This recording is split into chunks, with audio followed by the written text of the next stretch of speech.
ప్రపంచం నలుమూలల నుండి తాజా వార్తలతో మీ ముందుకు వస్తున్నాం. ఇదే సూర్య 24 న్యూస్. 30 ఏళ్లుగా ఆ చిన్న బడ్డీయే ఆ కుటుంబానికి జీవనాధారం. కత్తెర పడితేనే కాని కడుపు నిండని పరిస్థితి. ఒకవైపు నిరుపేదరికం, మరోవైపు వికలాంగుడైన కొడుకు. ఇలాంటి కష్టాల్లో ఉన్న ఆ కుటుంబాన్ని ఇప్పుడు ఫారెస్ట్ అధికారులు రోడ్డున పడేసే పరిస్థితి తీసుకొచ్చారు. దీనికి సంబంధించిన పూర్తి వివరాల్లోకి వెళ్తే, పోలవరం జిల్లా రాజవొమ్మంగి మండలం చేరు కుంపాలెం గ్రామానికి చెందిన చల్లపల్లి అప్పన్న అనే వ్యక్తి గత 30 ఏళ్లుగా సెలూన్ షాపు నడుపుకుంటూ కుటుంబాన్ని పోషిస్తున్నాడు. అప్పన్నకు ఒక కొడుకు ఉండగా అతను వికలాంగుడు. ఉన్నంతలో ఆ చిన్న బడ్డీలోనే కటింగ్ షాపు పెట్టుకుని తన వికలాంగ కుమారుణ్ణి, కుటుంబాన్ని సాకుతున్నాడు అప్పన్న.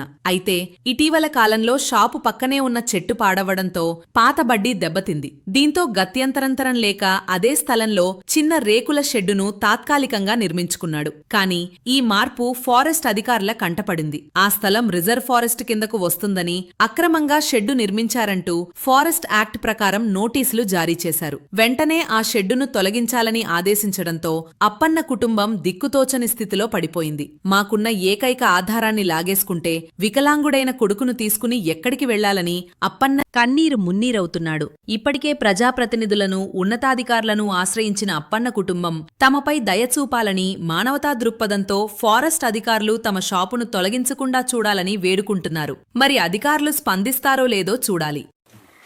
నా పేరు సల్లపిల్లి లక్ష్మి, మా ఆయన పేరు అప్పన్న, మా అబ్బాయి పేరు శివయ్య. మేమైతే జీవనోపాధి కోసమని 30 సంవత్సరాల క్రితం పాత బడ్డీ కొట్టు ఉండేది.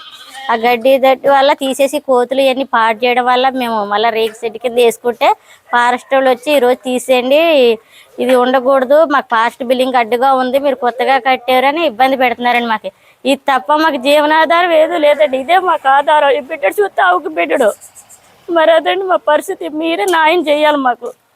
ఈ పెద్దలందరూ అయితే అండి కట్టుకోండి అమ్మ, మంగళ షాపే కదా, ఎవరు తీరు, నీ అందరిది పోతే నీది పోద్ది కదమ్మా అని చెప్తేనే మేము ఇందులో దిగామండి. దిగి కట్టుకున్నాం, ఏదో మా కుటుంబాన్ని పోషించుకోవడానికి ఉన్నామండి. ఇక్కడ అతనికి ఈ పని తప్ప వేరే పని రాదండి. మాకు అంత భూములు కానీ ఏమీ లేవండి. ఇదే ఆధారం మాకు. మరి మీరే మాకు సహాయం చేస్తారని అనుకుంటున్నాం మేము. అప్పనండి, చల్లపల్లి అప్పన్న నా పేరు. ఎప్పటి నుంచో 30 సంవత్సరాల నుంచి ఇక్కడ బడ్డీ కొట్టు ఉండేదండి. పాక అది ఉండేదండి. దాంట్లో బడ్డీ కొట్లో చేసిపోండి, పని చేసిపోనండి. పైన అలా చేస్తుండగా మన కోతులు అవి పాడు చేసేయండి శుభ్రంగానే.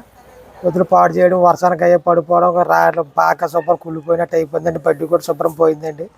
ఈ స్థలంలోనే ఇంకా అలాగే ఈ బడ్డీ కొట్టు తీసేసి పైన రేకేసుకున్నానండి. నన్ను పైగా ఫారెస్ట్ వాళ్ళు వచ్చి నోటీస్ ఇలా ఇచ్చారండి, ఇది తీసేయమంటున్నారండి. 2 నెలలు పెట్టించి ఇలాగ ఇబ్బందిగా పెడుతున్నారండి మమ్మల్ని. పని కూడా చేసుకున్నలేదండి.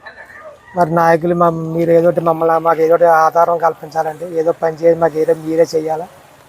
మరి అలాగని చూస్తున్నాను. మా అబ్బాయి చూస్తే ఎకలాంగా అండి. మరి ఈ కుర్రాడిని ఒకరిని ఇలా చదివించుకున్నానండి. మరి నేను నాకు ఏదో రకంగా మీరే సాయం చేసి పెట్టాలండి. మరి ఏమని చెప్తున్నానండి.